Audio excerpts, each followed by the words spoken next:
Good day, people, and welcome to day two of our training. Okay, now if you're finished your day one class, endeavor to go through it again.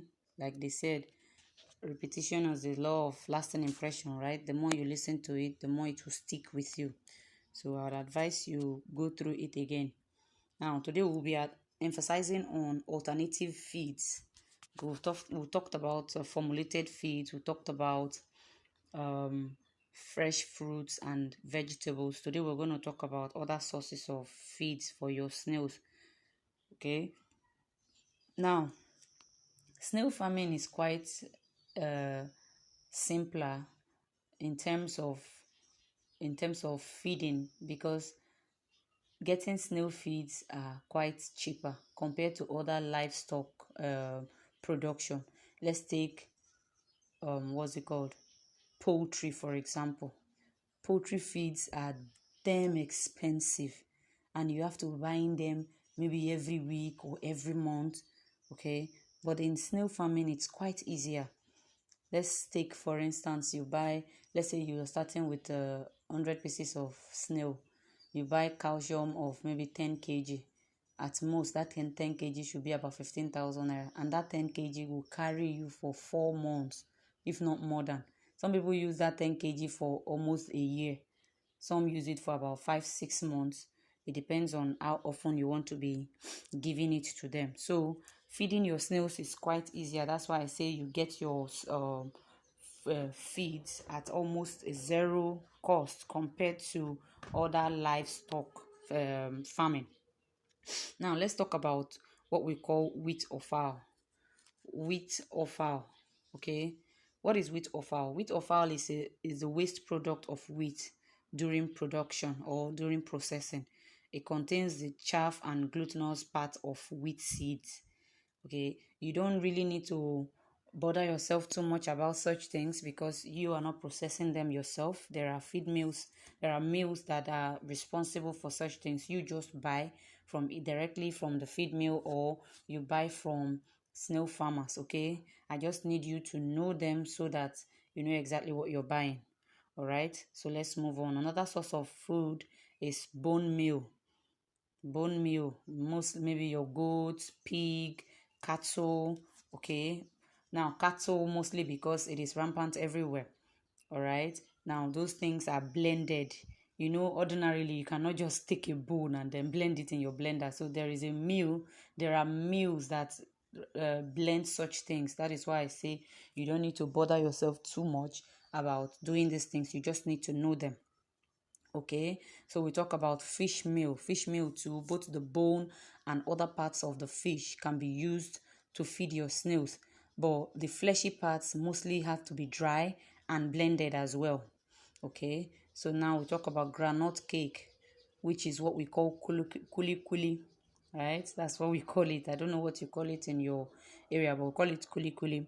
All right, now note, the next thing we're going to be talking about is tubers, and these tubers you have to cook them because they have acidic contents in them that are harmful to your snails.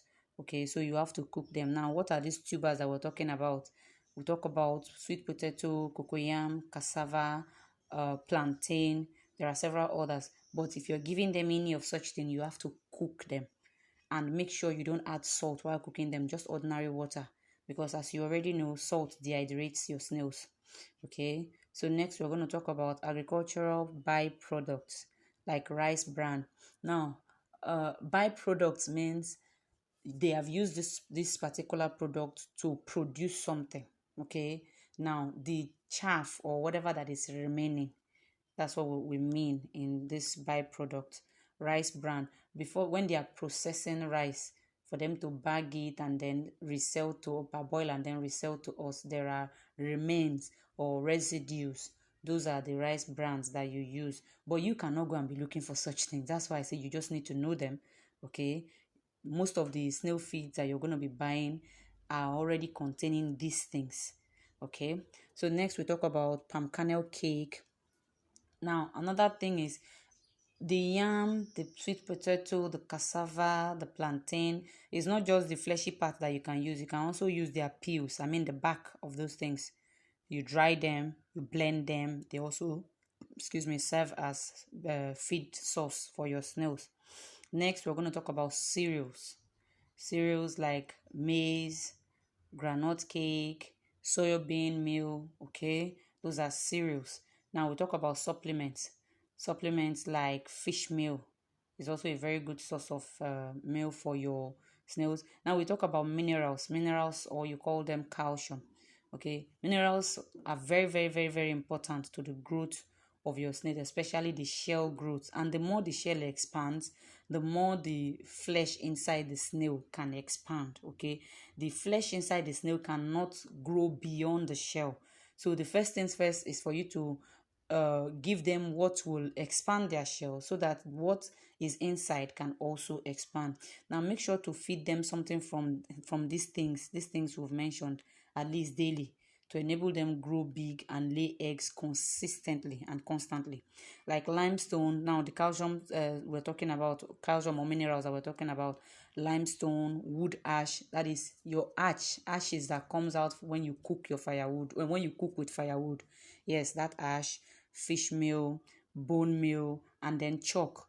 Normal chalk that we used to write is also very good for snails. Okay, now snails also need a lot of calcium intake for the growth and shell formation. Like I said before, calcium or mineral supplements can also be derived from grounded egg shells, oyster shells, bone meal, okay, or even the soil. That, sorry, this one is a typographical error.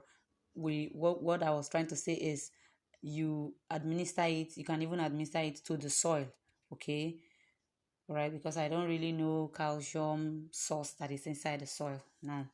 Okay, so let's move on. But before then, you have to really know that almost everything we not almost everything we mentioned here have to be blended, because obviously you cannot give them raw bone to chew now. Snails don't have teeth that they will now start chewing your bones. So you have to blend them to the finest powder, which is why you are not supposed to be doing this, at least not for the first or second year.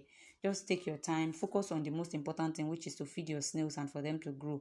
Because going into processing the feeds by yourself can be tedious, and it can be time consuming. It can even be money consuming, because let's take for instance, you want to buy 10 kg of calcium.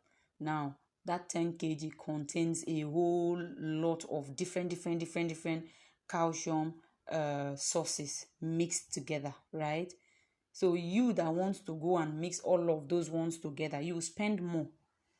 Like me, my calcium is mixed with formulated feeds. I don't just sell only calcium, because it's as if I'm doing double work. So what I do is both your formulated feeds and then the calcium sources, I put all together, blend them together, and then I feed my snails. So feeding them, giving them calcium, especially when I sprinkle it in the on the soil and they ingest it from there, they are ingesting everything all at once. Okay, now let's continue. Let's talk a little about calcium, the role of calcium to snails, which is what I've just been talking about. Now, most people say that their snail egg production is low. Some even say that their shells are fragile. It is caused because of lack of calcium. Okay, we've already talked about the fact that calcium makes your snail shells to be strong. Okay, meaning even if your snails fall from a height, maybe hitting another snail or hitting a sharp object, the shells will not break, because when your snail shell is fractured or broken, it stunts the growth of the snail. That snail might not grow beyond that again, and even if it does, it will be at a very, very, very slow rate. So that's why we protect the shell a whole lot. There is little or nothing much you can do about the inside, but the outside, which is the shell that you're seeing, the more you protect the shell, the more you're protecting what is inside as well. Okay, now there is need for appropriate inclusion of certain nutritional supplements, which includes calcium in your snail's diet. Okay, low calcium intake will slow growth rate and cause the shell of the snails to be thinner. Okay, your snails will grow at a very, very slow rate, and we that are going into snail farming, all we want to do is for our snails to grow as fast as they can so that we can sell and make money, right? So here is something that can slow the growth of your snail. So do all you can to avoid this. Now, the growth and performance of every animals generally is dependent on the quality of feed consumption. Okay, those of you who have seen my timetable, you will see that I feed my snails um once in 2 days. Okay, I feed them on Monday, Wednesday, and then I just keep some few days, but that's because I'm quite busy. Okay, I'm quite busy. But then, you that is feeding your snails daily, your snails will definitely grow faster than mine.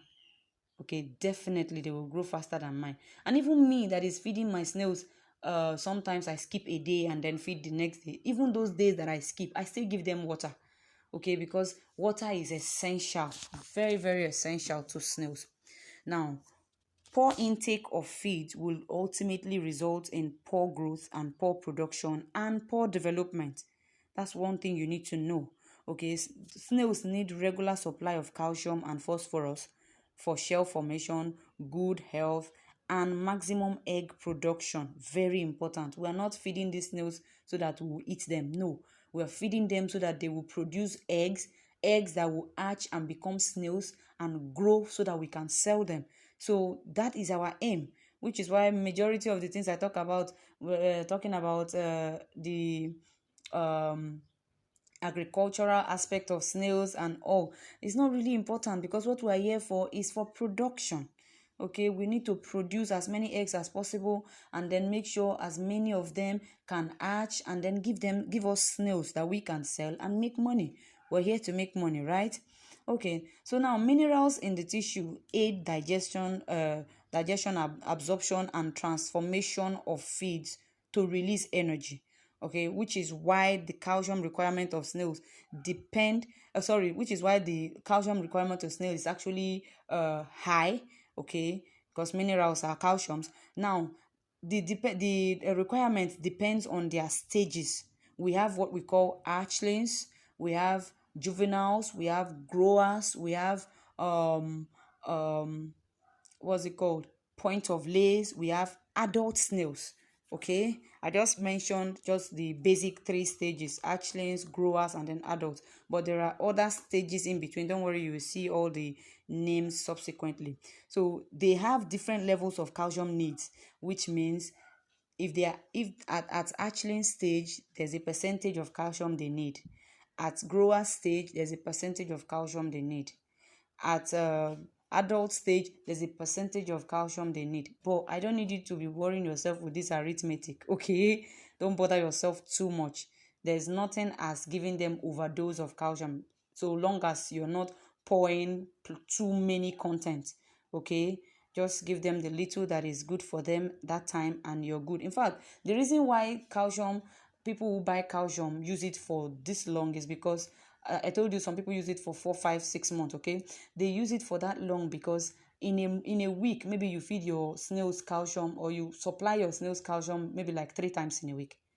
Okay, or sometimes 2 times in a week, not every day. So that's why the calcium can stay for that long. Now, let's move on. Sorry. Now, snail shells is made up of calcium itself. That is why snail shell is one of our calcium source, right? You can blend snail shells and then give back to snails. Snail shell is a source of carbonate, right? Rather, and it keeps growing as long as the snail grows.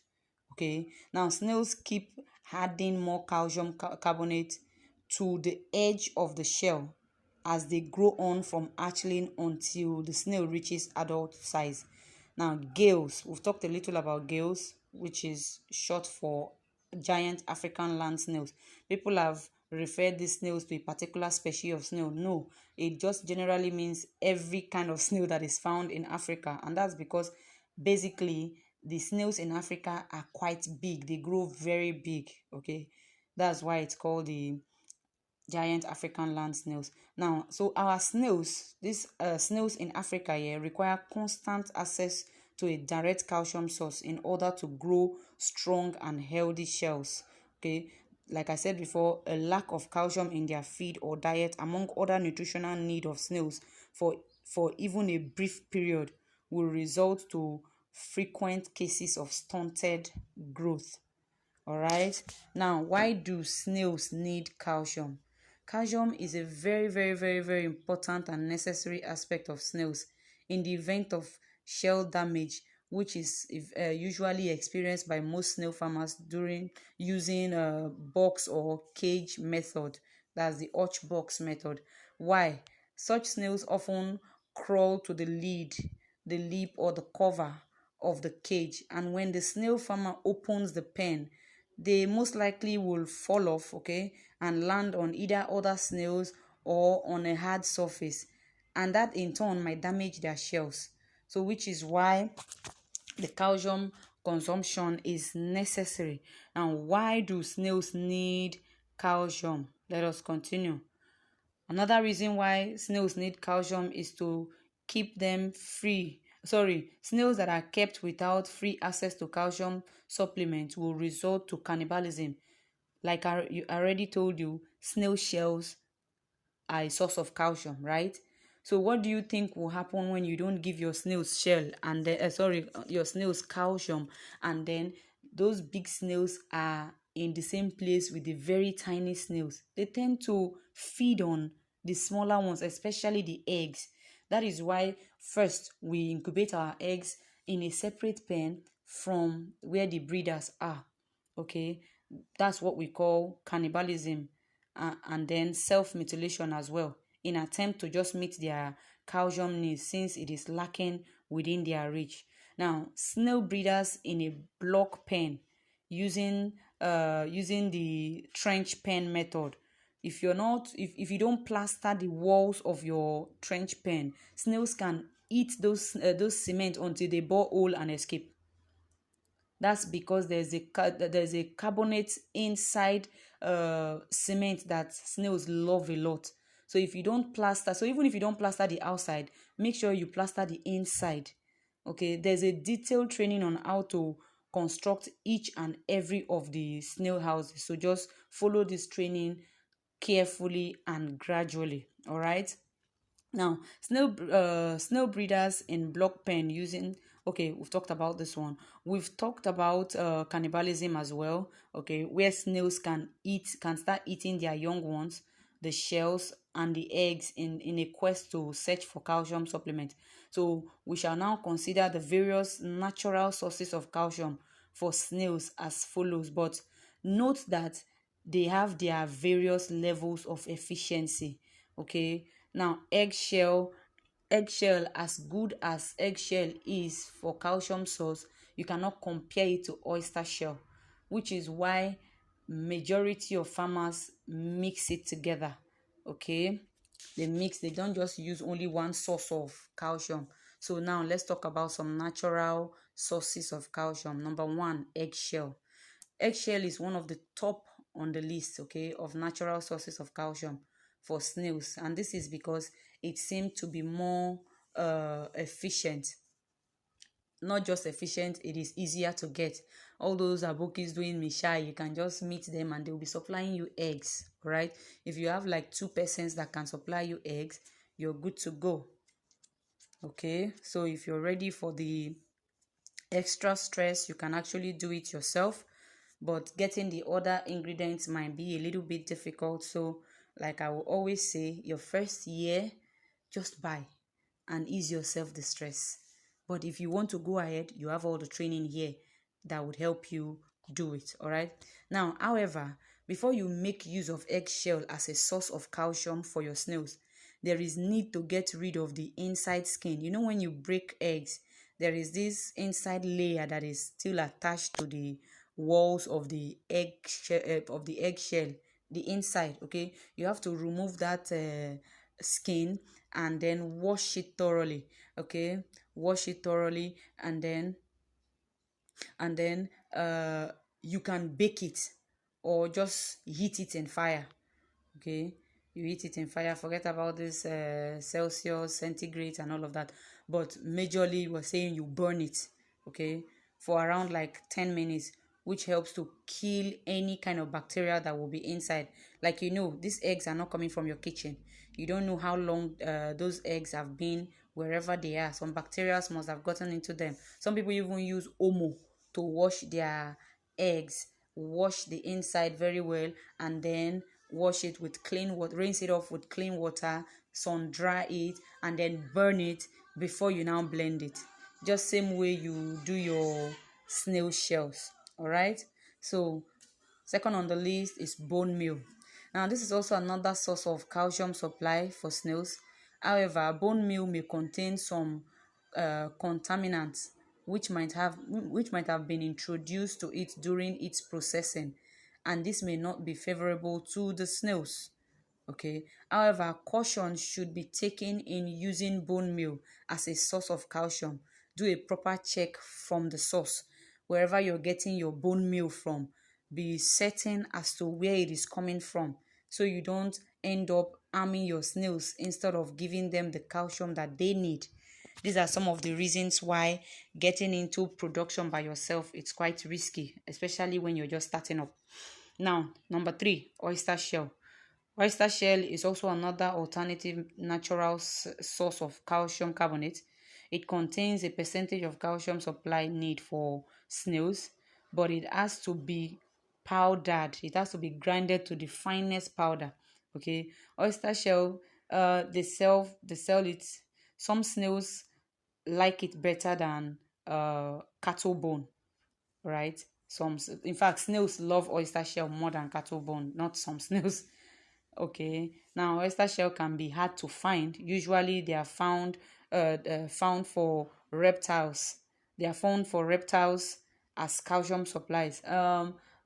Meaning meaning snails. Sorry, snakes. Snakes are usually, but oyster shell is mostly found in the sea. Oysters are found in the sea. It can be difficult to find. Okay, that's the basic truth. It can be very difficult to find. Now, limestone. Natural limestone is mostly calcium carbonate. In fact, the whole of limestone is natural carbonate. It can also be grinded, not can, it should be grinded and then mixed with other rations of calcium to give you the highest or the best calcium source for your snails to ingest. Now, this can be gotten from snail farmers, agricultural shops, or feed mills. Now, we talk about wood ash. Wood ash from hardwood is also a calcium source. It can be mixed with the soil in the housing unit for snails to derive calcium carbonate directly from them. Okay. Then we talked about natural chalk. Chalk is a soft white porous sedimentary carbonate rock. It's composed of the mineral calcite which supply calcium for snails. Okay. Now, I've listed about 6 sources of calcium here. At least you must have access to 2 or 3. And if you don't, you buy.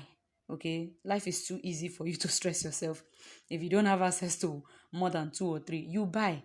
Because giving them only one source is not enough. It's not good enough. Now, however, as a beginner, if you can't do it, you can get 10 to 5 kg of calcium supplement that are pre-formulated and will last you for months. Okay? Like I said earlier, snail feed is very cheap. That's the advantage here, especially in snail farming. That's one of the advantages. Okay, you can get waste fruits from roadside sellers, which is the cucumber, the watermelon that we talked about earlier. Then you sprinkle grinded calcium on those fruits.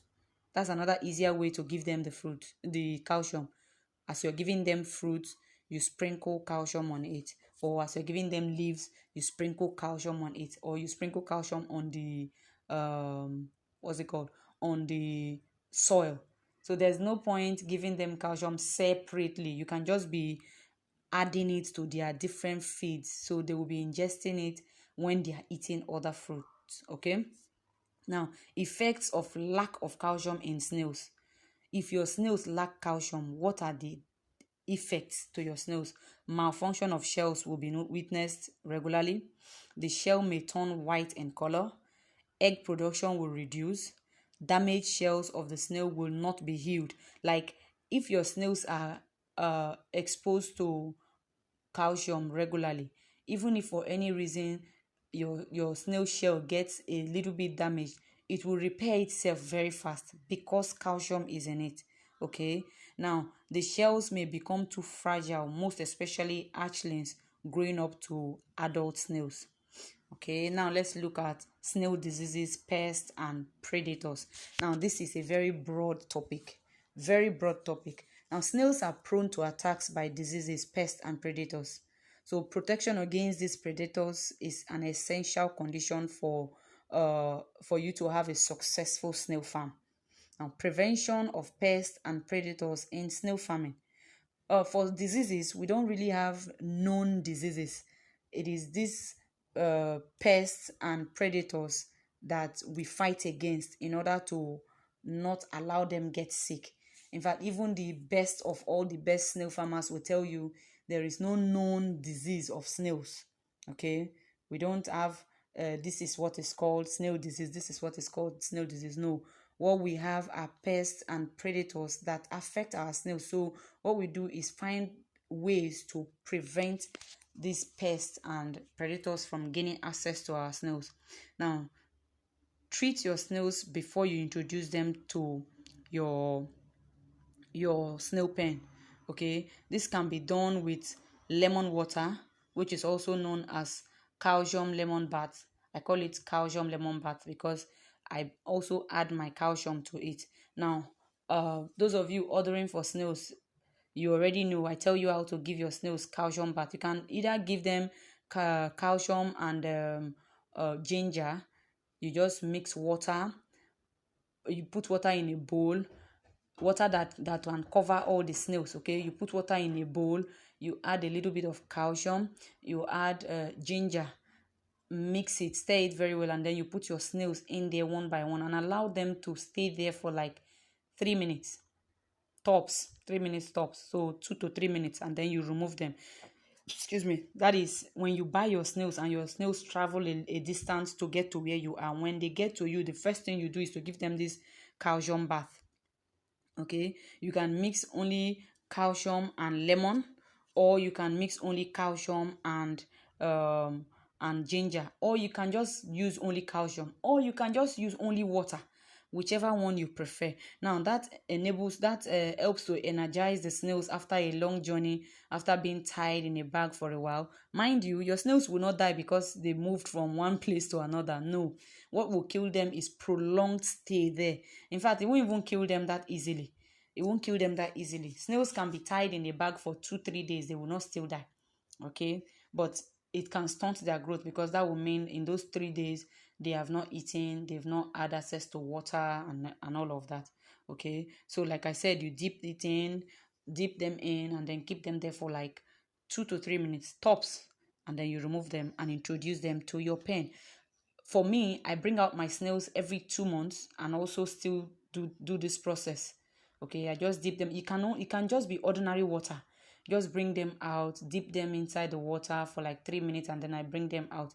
It's like giving them wholesome bath. Okay, so you can do this every once in 3 months, or just every once in a while, as often as you can. But it shouldn't be every week, or it shouldn't be every month as well. Okay, all right. So now, sterilize or preheat the soil.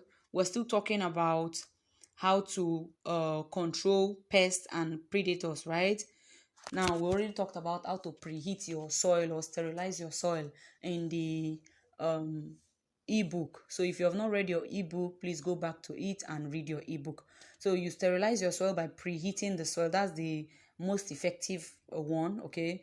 Now, that preheating process kills any kind of parasite or pest or predators, especially pests, ants, and then millipedes, centipedes, and all of that might be inside the soil. Preheating it will kill any kind of such things in the soil, and not just them, their eggs. Okay, there are some of these things that they are not there presently at the moment, but they've laid eggs there. So if you don't preheat the soil, over time those eggs that are there will hatch and then come and affect your snails. So preheating them will just kill everything. Preheating the soil rather will just kill everything. And also you sterilize your mulching materials. You already know what our mulching materials are: dry plantain leaf or dry banana leaf or dry cocoyam leaf. Okay, now how do you sterilize? You just boil a big pot of water. While the water is boiling, you dip in your plantain leaves. That's another way to kill any organism that might be hanging on those leaves. And as you know, even when you're giving your snails feeds like fruits, vegetables, you still use very clean water. Now that one is not hot water. For feeds and for vegetables, it's not clean, it's not hot water. Just let the water be very clean. You use it to wash the leaves and the fruits very well before you give it to them, because you don't know what, especially for leaves. Maybe you are the type that a bush is around you, so you have leaves, pawpaw leaves that you can pluck. You pluck them, you don't just give it to them directly. Wash your leaves properly so that no insect eggs that is attached to those things will have access to your snail pen. Okay, now one other thing another thing is that you have to construct your snail farm neatly. Like the netting system has to be lapping very well. There shouldn't be holes. There shouldn't be any hole where flying insects can penetrate or crawling insects can penetrate. Those nets are there so that no flying insect can fly in. Okay, now the trenches that we use for concrete pen, the water trench we use is already stopping anything from crawling across to enter your snail farm. So the netting system now stops any other flying one from gaining access. Okay, so you make sure that everything is done properly. All right, and you also need to maintain good hygiene around your environment, meaning the surrounding of your snail pen should not be bushy. It will attract reptiles, it will attract pests. Okay, it will attract predators. Okay, so keep it clean at all times, keep it neat. Now snails are not subject to viral infections. Okay, and these are there are little or no established diseases that we know, like I told you from the beginning. Now, signs of ill health in snails. There is a way you can know if the snail is not at its best, like it's not feeling too well. Because we don't have any specific sickness, we don't know any specific sickness to snails, the best we can do is monitor the movement. We already know the way your snails do, so when they are abnormal, you will know the snails are not okay. Now they are not, when they are not too active. Okay, inactiveness. Now dryness of the fleshy part of the surface of the snail. That fleshy part is not dry, it is always looking wet, as if things are working on it. So when the moment you see that that part is looking dry, that snail is not okay. Now when you notice that your snail is losing weight and your snails are not eating fine, like they are losing appetite, like they don't eat fine like they used to, you should know that things are not all right.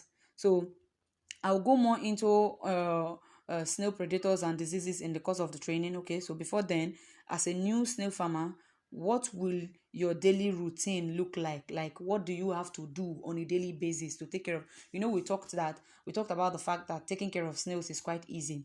30 minutes tops, you're done. Depending on the size of your farm, though, you cannot have 200 snail pens and then use 30 minutes to feed them. It's not possible. You that is just starting small, maybe you're starting with 3 4 5 pens, 30 minutes tops, you're done with feeding your snails and you go for the day till the next day again. Okay, so daily routine duties and management in a snail farm. Now these include the following. I'm just going to be reading them one after the other. You check the housing unit regularly and remove any dead or infected snails.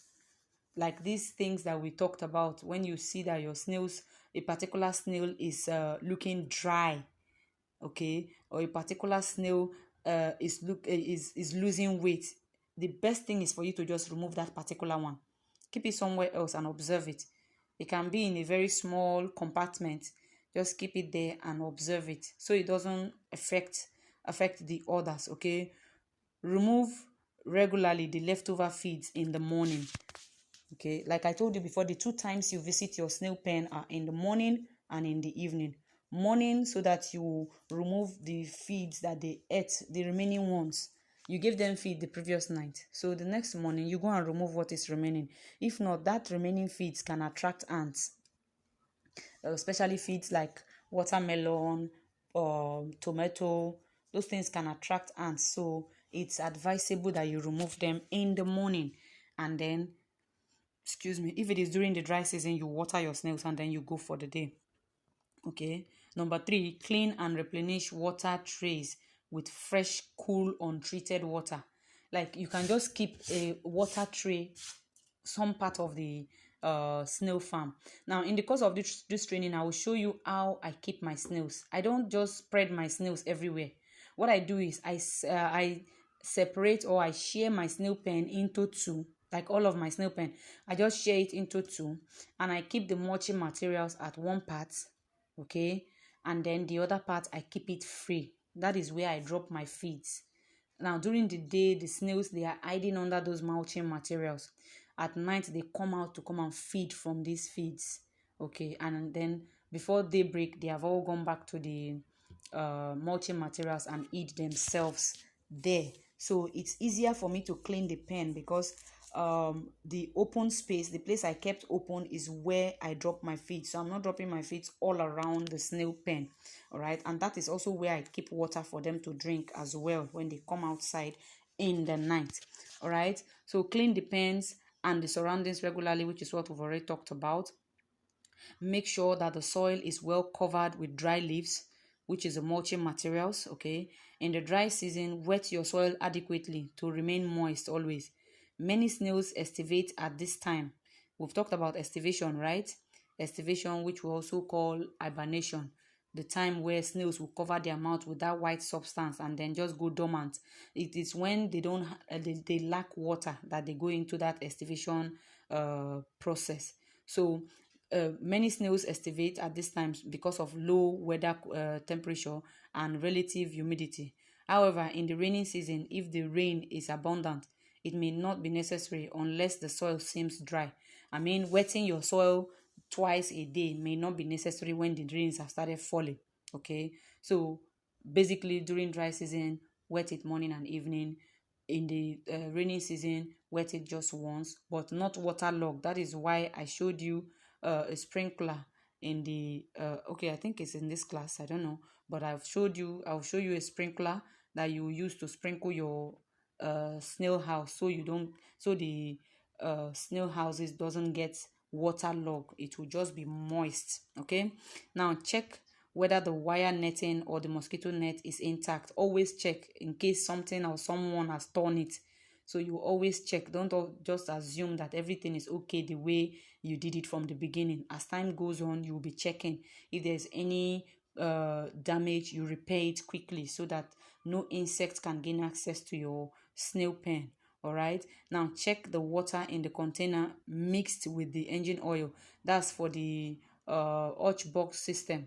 You know, you keep your the legs of your hutch boxes inside a container that is carrying condemned oil. So you check that thing very always, from time to time rather. If it needs to be changed, you need to change it. All right, now feed the snails after sunset. We've already talked about this, from 6 p.m. to 7 p.m. That's when you feed your snails, to preserve the freshness of the feeds before they come out at night. Okay, now keep the door to the housing unit always shut to avoid escape or theft. Not just that, you shouldn't always be disturbing your snails. Like, don't go and be opening your cage all the time. Some people just keep their cages down, open down, and then just leave. Then why did you net it in the first place?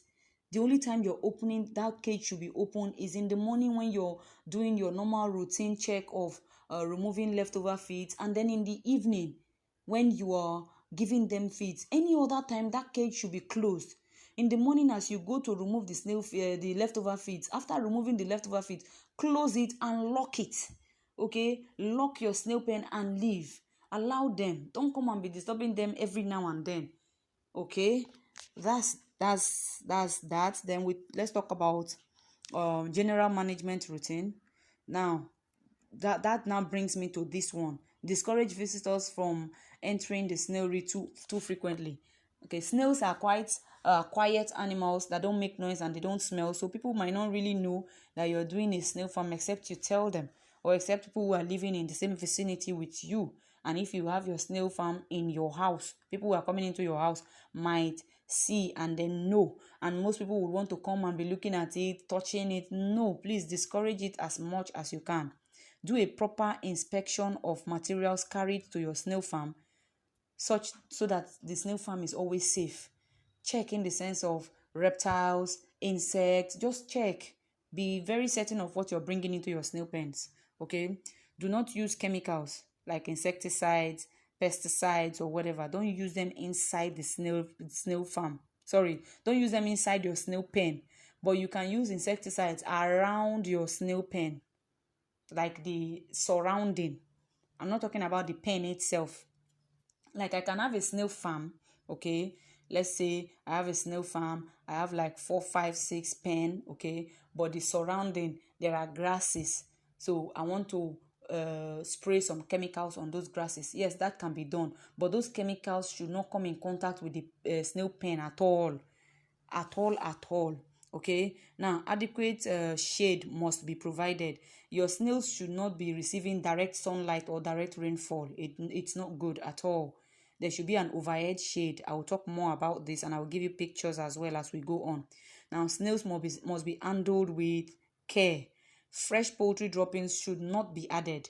We talked about this like before. Now knowledge is increasing, knowledge is improving.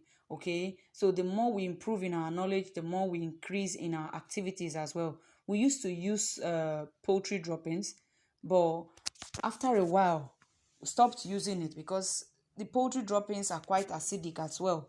Some persons might be recording mortality rates that are higher than what we've already predicted in their snail farms, not even knowing that it's some kind of food that they are giving to them that's causing it.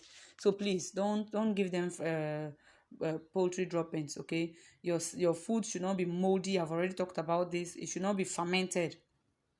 We've already talked about this in the day one class. Now, any acidic content should not come close to your snails at all. Now, the hatchlings or young ones require more humid environment, more attention than the mature ones. Mature ones are already mature. What you need to do, just drop food for them, drop water for them. But the hatchlings, they need more care, they need more attention. Though, like a space where you're carrying, I will talk about this in the population density or storage density. Okay, now excuse me, in a space where you have 50 adult snails, that same space can contain up to 400 hatchlings. Okay, as they grow, the number of snails you will keep in a particular place will reduce. All right, because you need they are getting bigger, meaning they will need more space. Okay, now the inside and outside of the snailry should be cleaned regularly. We've already talked about this. Feed and water should be served in shallow trays, shallow containers, for easy accessibility and also to avoid the snails from drowning. If you're giving them water, it should be on a very flat tray. If you're giving them concentrate, like without putting it in their fruits or leaves, if you want to give them direct concentrate, let it be on flat trays, and you must include water because those concentrates are dry. By concentrate, I mean formulated feeds. Okay, now the feed must be served in shallow container, preferably flat trays. We've already talked about this. Now, snails should be well protected against soldier ants. Soldier ants can enter your farm and finish a farm of 20,000 snails in a day. So you are very careful of soldier ants. Millipedes. Millipedes are not that harmful, but soldier ants, especially those red ones, millipedes, snakes, rodents, be careful. Now, these preventive methods are to ward off such things. Okay, you have your net, the mosquito net, you have the chicken net, you have the engine oil and the water that will ward off things that will crawl in. So we're already using all the measures we can to keep away these things. So make sure you do that. Now, snail enemies in relation to snail farming. Giant African land snails are faced with the challenge of predators, which is their enemies. both in the natural habitat and also when you domesticate them in home in your homes. In efforts to protect them is sorry If efforts to protect them is not adequately put in place, these predators pose a very great threat and danger to their normal growth and reproduction and possible mortality. Predators mostly depend on their prey as a source of food for their survival, as you already know. In our ecosystem, predators always eat the prey. All right. Now, snail predators often feed on the snail species at their various stages. Don't think because your snail is big that it cannot be predated upon. Okay, ants, as big as your snails can be, ants can kill the snail in no time too. Okay, now um like when they are small, when they are big, when they are still growing, at every stage these predators can pose a threat, which is why we emphasize on these preventive methods. Okay, now these are some insects like arthropods. They are insects, arthropods, the family of arthropods, insects, like termites, beetles, mites, moths, carabids, carabid beetles, cockroaches, and soldier ants. They are all under the insect family. All right. Now, how do you keep such things away? Mostly with the engine oil or the kerosene method, which we've already talked about. Okay, crustaceans, these ones include the millipedes, the centipedes, crickets, crabs, and then forest spiders. Then we talked about reptiles. Reptiles like snakes, lizards, amphibians, they include frogs, turtles, toads. Okay, then we talked about some things like mice, rats, those are rodents. Okay, now even birds, crows, ducks, and then turkeys, like those ones that can fly across um the water trench that you've put there. Those things that can fly across and still harm your snails, which is why the mosquito netting system must be in place. All right. Now we've talked a little about cannibalism, but let's just talk more again. Cannibalism, this is also very dangerous to the well-being of snails under domestication, which is when you're training snails. Cannibalism can be very dangerous. Snails housed in pens can eat, break, that is, break the shell or feed on hatchlings as a source of nutrient, especially when calcium is not in constant supply. So this mostly occurs where snails are overcrowded. All right, if your snails are overcrowded and they lack calcium, they will start preying on themselves. So there is this need to curtail the stocking density at every given time. Okay, as they grow bigger, you reduce the number of snails that will be in them. I'll give you more details as we go on. Now, more so, the need to separate hatchlings from mature snails is necessary.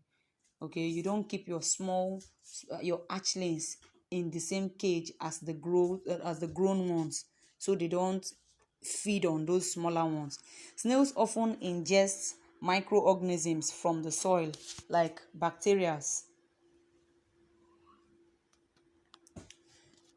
So what you do is you treat your soil. Okay, they are walking on the soil with their mouth. Please turn this. They walk on the soil with their mouth, so uh the soil need to be properly treated. Okay, now poor hygiene exposes the snails to diseases actually, which affect their growth and production. So it's therefore very important to always maintain good hygiene in the snail house. Right, now, factors that are dangerous to snails, well-being. One, adverse environmental condition, which can lead to low or relative humidity or extreme temperature, which could lead to the poor health of the snails. Okay, insufficient shading or mulching, like I said, no direct sunlight or direct rainfall should get to them. If there is inadequate covering of the snails with dry leaves or poor shading, whereby snails are being exposed to direct sunlight and direct rainfall, it could lead to high mortality. their shells turning white apart from calcium deficiency. This can also lead to their shells turning white, okay? And snails will feel very uncomfortable in such an environment. Now, we talked about overcrowding already. Like I said, when we talk about stocking density, you will know how many snails to keep in a particular place at what stage. Like when they are grown already, you can keep a particular number. When they are just growing, you can keep a particular number, just like that. Like for the hatchlings, like I said, a 5 foot but a 5 foot and 2.5 foot snail pen, you can put in about 60, 50 to 60 big snails that will be producing eggs for you. But in that same space, if they are hatchlings, they can contain up to 400, 200, 300, 400. And as they grow a little bit to grower stage, you reduce it to 200 or 100. So as they are growing, you are reducing. As they are growing, you are reducing. Okay? Now, nutrition. Undernutrition and insufficient calcium incorporation into the soil and the feeds could lead to ill health as well. Feeding snails with fermented, stale, or moldy food could also lead to poor state of the snail's health. Now, poison. This could be through your feed, through the soil, through the water, okay, or through insecticides that you might have used there. So you're very careful of what you're bringing into your snail pen. All right. Now, this pathogen, these are diseases these are organisms that cause disease, like bacteria, fungi, and virus mentioned earlier already. So, in as much as we don't know a particular sickness that snails can have, we know the things that can cause ill health to the snails. Okay, so we avoid such things. So microbes could be carried through feed, water, and the soil. So we do all we can to prevent such. So let's talk a little about preventive methods under intensive and semi-intensive system against snail enemies. We've talked about the things that can happen if they are not protected. Now let's talk about how to protect them. Number one, we've been talking about them over and over again, but I'm just repeating them again. Number one, the snail housing. Your snail house must be well constructed. We've already talked about this. Secure and strong to withstand and keep out predators, as well as prevent theft by humans.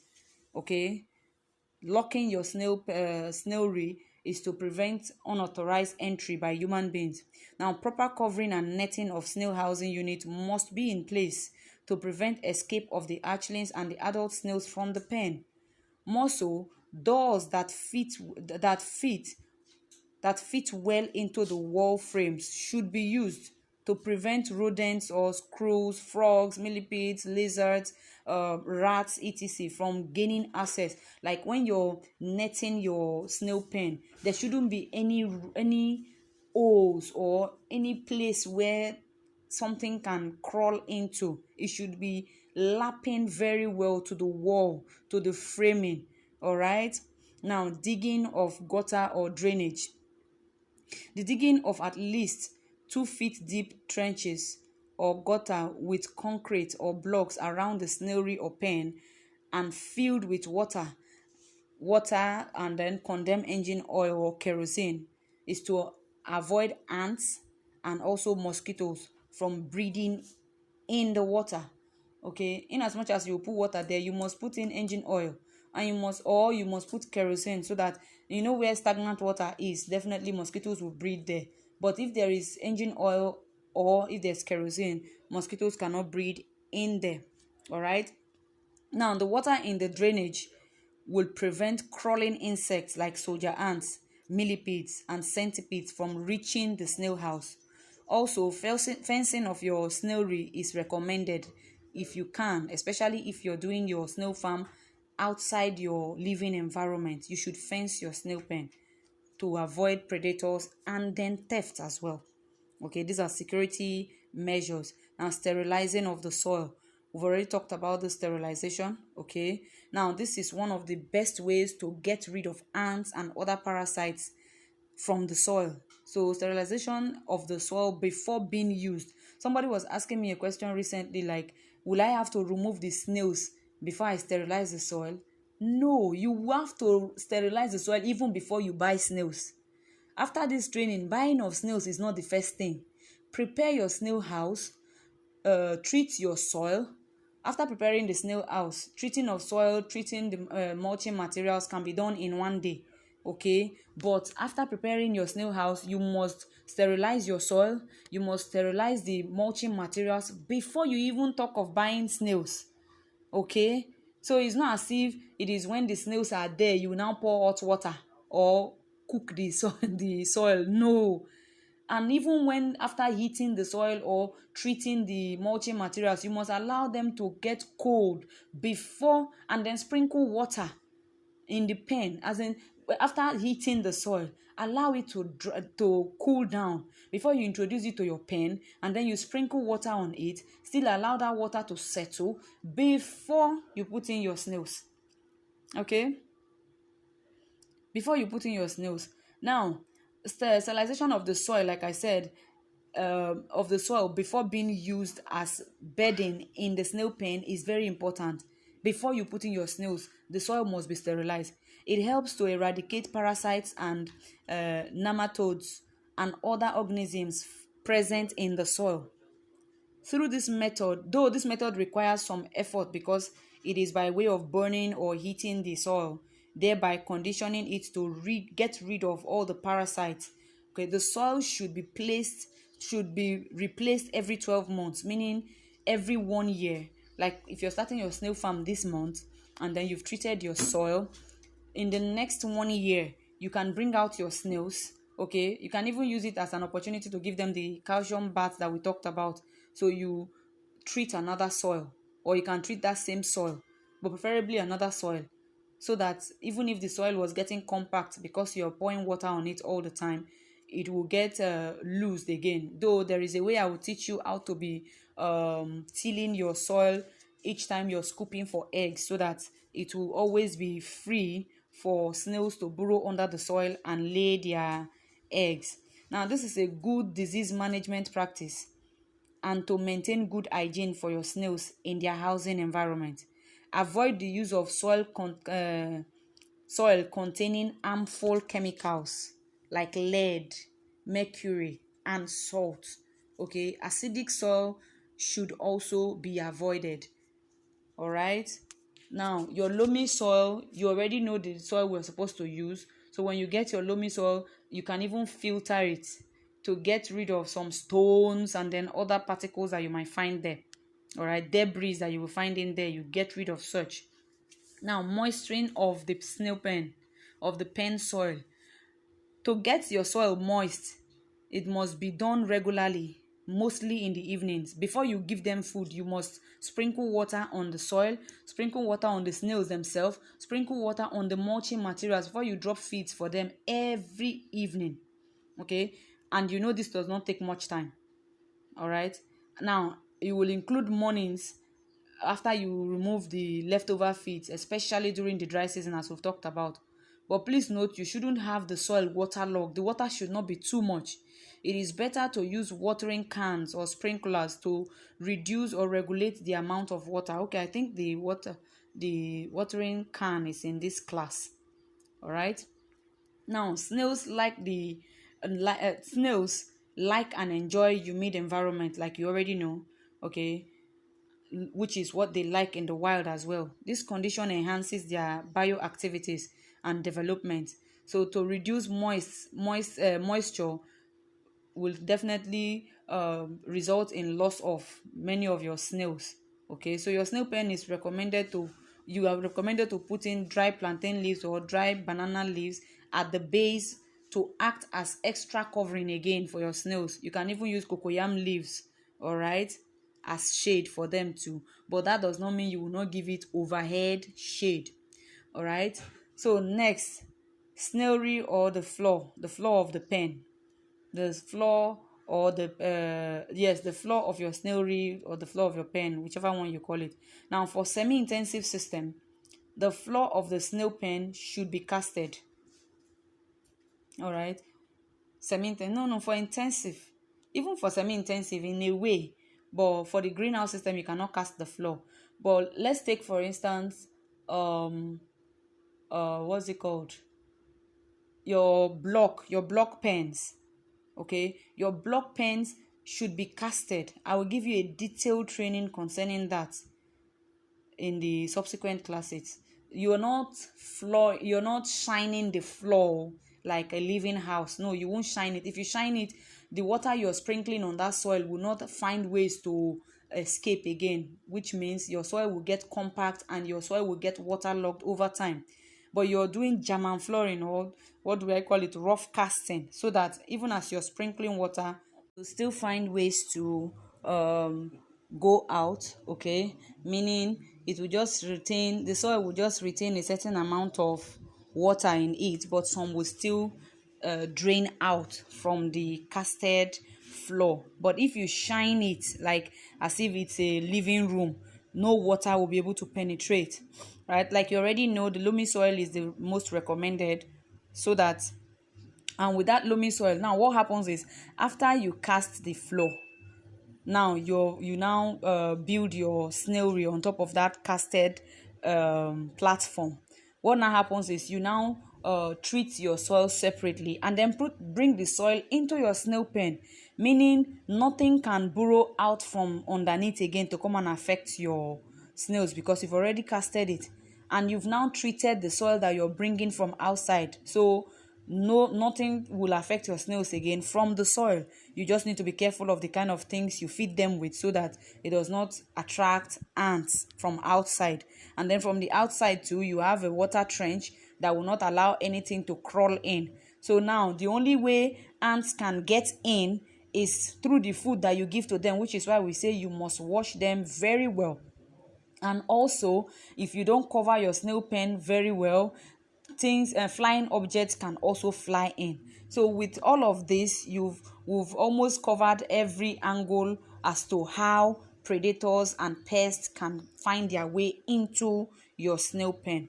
All right, now I said these termites and then ants, that if they're not controlled, they can be very harmful to your snails. So we'll now talk about environmental sanitation. We all know what that is. Make sure you clear the grasses around your snail pen regularly, because those grasses will be the ones hosting and housing predators that will attack your snails someday. So make sure the grasses around your snail houses are clean. Your environment in general should be clean. Okay, now overcrowding. We've talked about the stocking density. I will still talk more about it. Let me just give you a little brief of the stocking density. Now, depending on their size, let's say a square meter, 1 square meter for for hatchlings, it can carry up to 50 hatchlings. 1 square meter can carry up to 25 growers. 1 square meter can carry up to 15 grown snails. Okay, so the stocking density depends on the size of the snail, because overcrowding can actually lead to stunted growth, disease, infestation, competition for food and then for space, which will in turn lead to high mortality and decline in production. All right, now routine checks and monitoring. You should check your environment regularly. Check your snails as you're coming to feed them. You know what they can eat, you know what they cannot eat. All right, you know what they can finish. When you see that over time, 2 3 4 times, you're seeing that their feeding rate has reduced, you take preventive measures immediately. Now moringa leaves are very good for such things. If you see that your snails are not eating much, you give them moringa leaves. That's why we inculcate moringa leaves to their feeding routine as well. When you see that your snails are sluggish, they are acting sick, or you see any dead snail, remove such snails immediately so it doesn't affect the healthy ones. All right, so checking and monitoring of the snail houses will help you to detect any openings as well, like maybe a net is torn, or a block, or one part of your snail pen is broken. I mean, over time, it cannot just happen immediately after you build, right? But you need to be putting an eye on it so that if a net is torn, you can quickly fix it to avoid insects from flying into your snail pen. Now, regular removal of remnant feeds, which is what we talked about. When you feed them in the evening, the next morning, make sure you remove the leftover feeds, okay? Because those leftover feeds can attract all these insects and pests and predators that we're talking about. Okay, so make sure you remove such leftover feeds. And then stress, please minimize the stress, the way you stress your snails. Okay, stress can be in form of sudden vibration. That is why I say the sound of your vibration of your generator cannot affect the snails, but the vibration of the snails of the generator can affect the snails. When you touch them frequently while they are crawling, okay, improper handling, all this should be avoided so that they can grow very well. All right, so that is it for day 2. Do your best to go over it again. Like I said, if there's anything you don't understand, write it down. Or if there's any question you have, get a book. In fact, starting this class, you must have a book. Okay, write them down. Okay, so that after the training, if by the end of the training your questions were not answered in the course of the training, you ask your questions and I will answer them. All right, so till we see in the day 3, bye for now.